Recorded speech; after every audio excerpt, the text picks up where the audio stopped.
Bill O'Reilly here, Tuesday, September 27, 2022. You are listening to the O'Reilly Update. Here's what's happening across our nation. A majority of voters support sending migrants to sanctuary cities. The midterms, now the most expensive election in history. The White House suggesting the Atlanta Braves find a new name. A survey ranks the best places to see fall foliage. Also ahead, my new book, Killing the Legends, out today. But first, a survey from CBS News finds a slim majority of Americans support sending migrants to so-called sanctuary places. 51% back Republican governors' decisions to deport illegal aliens to New York, Chicago, Martha's Vineyard. 49% disapprove of that. 9 in 10 agree the policy is an effective way to bring attention to the illegal immigration issue. More than 2 million people have illegally entered the USA this fiscal year. The 2022 midterms, now the most expensive campaign in U.S. history. $6.5 billion already spent on TV, radio, digital ads, passing the previous record set 2 years ago. Total spending will likely reach $10 billion by November. Latest forecasts give Republicans the edge to win the House. The Senate remains very close. The Biden administration asking the Atlanta Braves to pick a new name. The team visiting the White House to celebrate their 2021 World Series win. Said Press Secretary Karine Jean-Pierre, quote, "All people deserve to be treated with dignity. We should listen to Native Americans who are most impacted by this," unquote. The name Braves was first used in 1912 when the Boston Rustlers became the Boston Braves. The team moved to Atlanta in 1966. One note, being brave is a good thing, isn't it? Travel and Leisure magazine listing the best towns in America to see the leaves change color. Places judged on traffic, pollution, natural beauty, weather. Top 5, Huntington, New York on Long Island. Followed by Stowe, Vermont, Lenox, Massachusetts, Gatlinburg, Tennessee, and the Smoky Mountains. Number 1, Bar Harbor, Maine.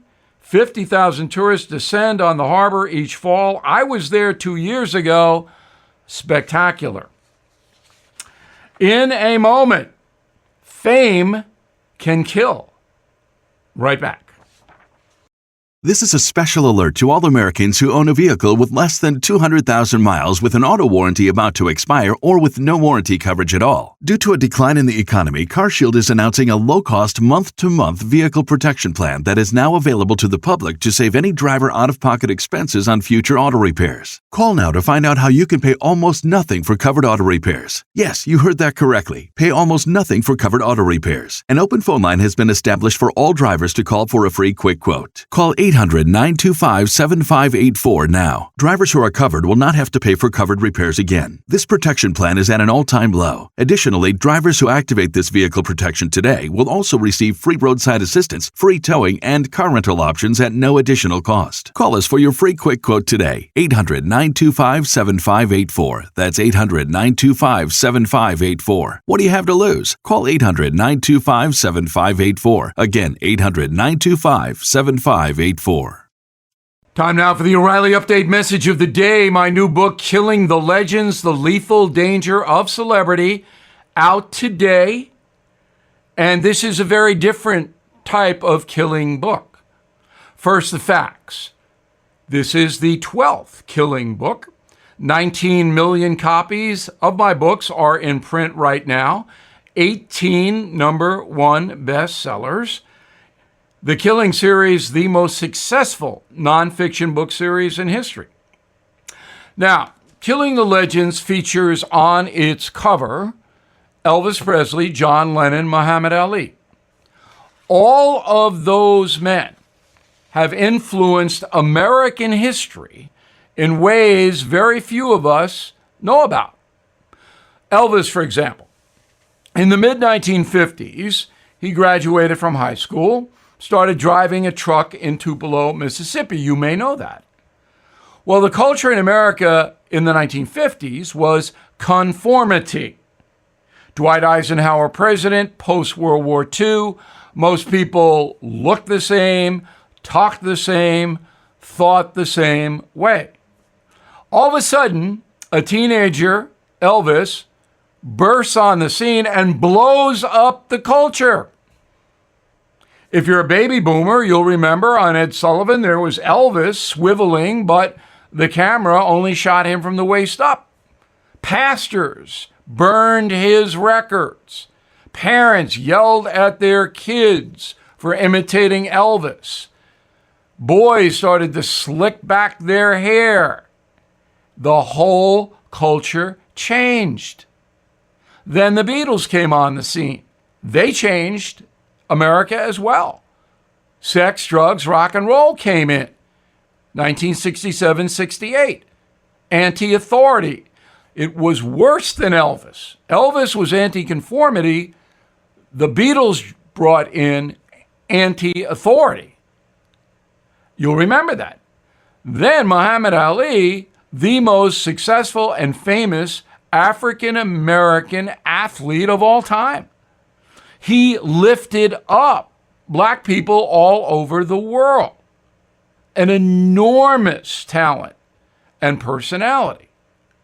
Now, what do Elvis, Lennon, and Muhammad Ali all have in common? They were crushed by their fame, by their celebrity. And all of them were betrayed. There is a reason Judas Iscariot is featured so prominently in the New Testament. Betrayal. Now, Presley, Lennon, and Ali are not victims. They allowed it to happen. But what happened to them is not widely known. And that is what we write about. But there is a more important theme to this book. The two most famous men in America today are Joe Biden and Donald Trump. Both of them have been adversely affected by their fame. Biden gave up every principle he held to become president. Trump is mired in daily controversy. Fame crushed them as well. The book, Killing the Legends, hope you'll check it out. I'm Bill O'Reilly. I approve that message by writing it. And in a moment, something you might not know. Inflation at its highest level in 40 years and interest rates are skyrocketing, as you know. Market experts like Jamie Dimon, CEO of JP Morgan, predicting recession. So to protect your future, do what I did. Call the only precious metal dealers I trust, American Hartford Gold. They will show you how to protect your savings and retirement accounts by diversifying your portfolio with physical gold and silver. You can get started with a short phone call. They will place physical gold and silver right at your door or inside your IRA or 401k. They are the highest rated firm in the country with an A+ rating from the Better Business Bureau and thousands of satisfied clients. Please tell them Bill O'Reilly sent you, and they'll give you up to $2,500 of free silver on your first order. Don't wait. You can call them now. 877-444-GOLD. 877-444-GOLD. Or text GOLD to 65532. Again, 877-444-GOLD or text GOLD to 65532. Now, the O'Reilly Update brings you something you might not know. 158 years ago today, an armed gang known as Bloody Bill's Confederate Guerrillas terrorized a small town in central Missouri. Part of this crew included a 17-year-old boy who would become the most notorious outlaw in U.S. history. Here is the story of Jesse James. James was born in Clay County, Missouri, September 1847. His older brother Frank fought for the South in the Civil War. Jesse himself, too young for combat. In 1864, the skinny teenager joined a renegade militia led by Bloody Bill Anderson. They terrorized pro-Union enemies throughout the heartland. On September 27th, Jesse James and the gang ambushed Northern forces stationed in the small city of Centralia, Missouri.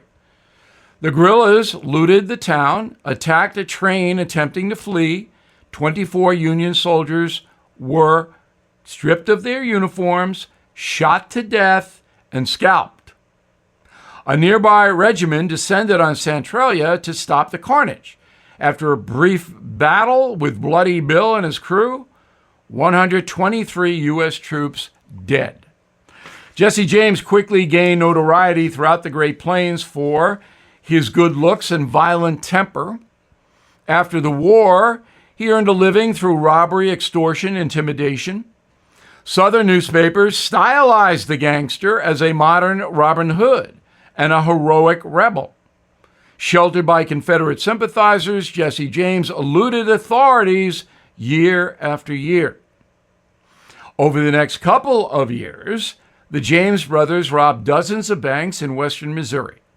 By the late 1870s, the group kept a relatively low profile, but one by one, members of the Jesse James gang were either captured or killed.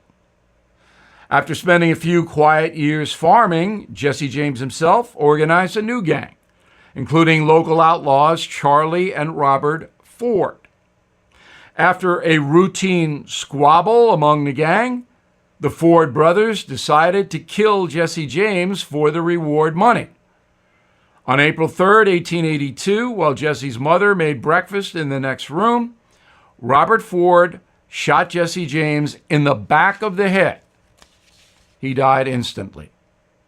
Folks today are still visiting his grave on the outskirts of Kansas City. His tombstone reads, Jesse James died April 3rd, 1882, age 34.